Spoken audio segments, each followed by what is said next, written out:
गठबंधन के वरिष्ठ नेता और गठबंधन के प्यारे कार्यकर्ता भाइयों और बहनों, प्रेस के हमारे मित्रों, इतने मित्र नहीं है प्रेस वाले। आप सबका यहाँ बहुत बहुत स्वागत, नमस्कार।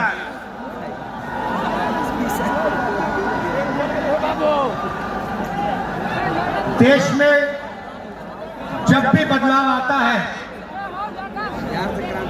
वो बिहार में तूफान शुरू होता है।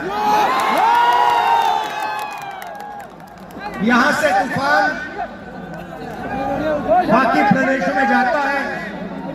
ये बिहार जो है देश की राजनीति का नर्व सेंटर है, यहां से ही शुरुआत होती है।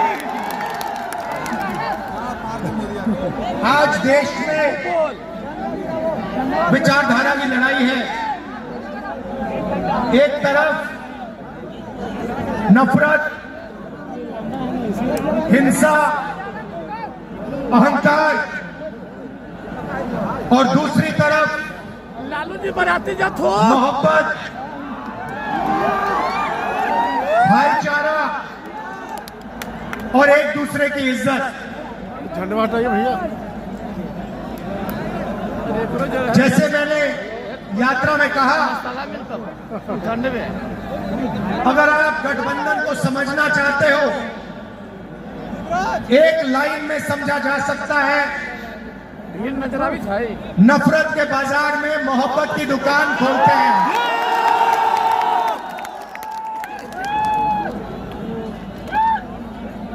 इस देश में नफरत क्यों फैल रही है? ये नफरत का देश नहीं है, आप सब जानते हो। आपके दिल में, हिंदुस्तान के नागरिकों के दिल में नफरत नहीं है, मोहब्बत है, प्यार है, एक दूसरे का आदर है। तो सवाल उठता है कि इस देश में नफरत क्यों फैल रही है? भाइयों और बहनों, नफरत का सबसे बड़ा कारण देश में अन्याय है। अन्याय, युवाओं के खिलाफ अन्याय, आप सबके खिलाफ अन्याय, किसानों के खिलाफ अन्याय, सामाजिक अन्याय, आर्थिक अन्याय। प्रधानमंत्री जी 2-3 बड़े अरबपतियों के लिए काम करते हैं, 2-3 लोगों के लिए काम करते हैं। उनका 16 लाख करोड़ रुपया प्रधानमंत्री ने पिछले 10 सालों में माफ किया है। मैं आपसे पूछना चाहता हूं, उन्होंने हिंदुस्तान के किसान का कितना कर्जा माफ किया? हिंदुस्तान के मजदूरों का कितना कर्जा माफ किया? इसीलिए देश में नफरत फैल रही है। 40 साल से सबसे ज्यादा बेरोजगारी आज हिंदुस्तान में है। क्यों? क्योंकि बीजेपी ने छोटे व्यापारियों को, किसानों को, स्मॉल और मीडियम वाले बिजनेसेस को नष्ट कर दिया है। एक तरफ नोटबंदी की, दूसरी तरफ जीएसटी लागू की।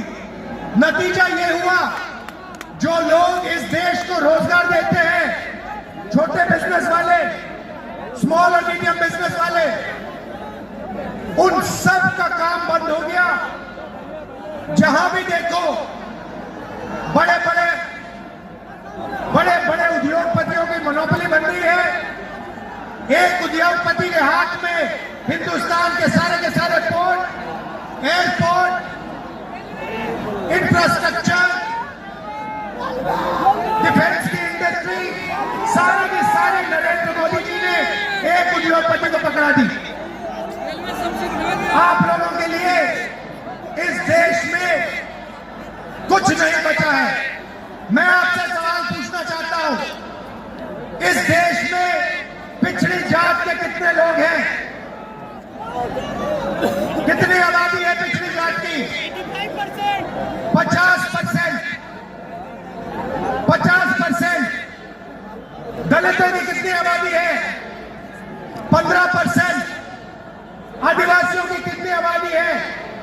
8%। कितनी बनती है भाई? कितनी होती है? 73% अब देखिए 73% में से हिंदुस्तान की सबसे बड़ी कंपनियों में उनकी मालिकों की लिस्ट निकालिए, आपको एक व्यक्ति नहीं मिलेगा 73% वाला। उसके बाद मीडिया के मालिकों की लिस्ट निकालिए, बड़े बड़े इनके जो पत्रकार हैं उनकी लिस्ट निकालिए, आपको 73% में से एक नहीं मिलने वाला है। उसके बाद प्राइवेट अस्पतालों के मालिकों की लिस्ट निकालिए, स्कूल और कॉलेज जो चलाते हैं, private school, private college, private university, उनकी लिस्ट निकालिए, उधर आपको 73% का कोई नहीं मिलेगा। उसके बाद जो हिंदुस्तान को 90 ब्यूरोक्रेट चलाते हैं IAS वाले, उनकी लिस्ट निकालिए, उधर आपको 3 पिछड़े वर्ग के लोग मिलेंगे, 3 दलित मिलेंगे और 1 आदिवासी मिलेगा। और अगर हिंदुस्तान की सरकार 100 रुपए खर्च करती है, बजट में अगर 100 रुपए खर्च होते हैं तो 73% की 6% की 6 रुपए की भागीदारी बनती है। तो ये जो 73% है और उसमें अगर आप जोड़ना चाहते हो तो गरीब जनरल कास्ट के लोगों को भी जोड़ लो। इनके लिए इस देश में कोई रास्ता नहीं बचा है। पहले क्या होता था? पहले पब्लिक सेक्टर होता था, उसमें गरीबों को रास्ता मिलता था, नौकरी मिल जाती थी, सरकार में रोजगार मिल जाता था, जैसे बिहार में तेजस्वी जी ने काम किया, जैसे छत्तीसगढ़ में हमने किया, कर्नाटक में, तेलंगाना में हम कर रहे हैं। मगर नरेंद्र मोदी जी ने ये सारे के सारे रास्ते बंद कर दिए। सेना में आप जाते थे, वहां अग्निवीर लागू कर दिया। अब देखना, अग्निवीर लागू किया और अग्निवीर में पहली बार इस देश में 2 तरीके के शहीद होंगे। एक शहीद होगा, उसको शहीद का दर्जा मिलेगा, उसे पेंशन मिलेगी, उसे कैंटीन मिलेगी और उसे गांव में, शहर में आदर मिलेगा। दूसरा शहीद होगा, अग्निवीर होगा, वो शहीद होगा, उसे शहीद का दर्जा नहीं मिलेगा, उसको पेंशन नहीं मिलेगी, उसको कैंटीन नहीं मिलेगी और उसको ट्रेनिंग भी सही नहीं मिलेगी। एक तरफ चाइना के सैनिक, पाकिस्तान के सैनिक सालों की ट्रेनिंग लेते हैं और हमारे युवाओं को नरेंद्र मोदी 6 महीने की ट्रेनिंग देने के बाद उनके सामने खड़े करने की कोशिश कर रहा है। नतीजा आप जानते हो। मैं ज्यादा नहीं बोलना चाहता हूं क्योंकि लालू जी को बोलना है।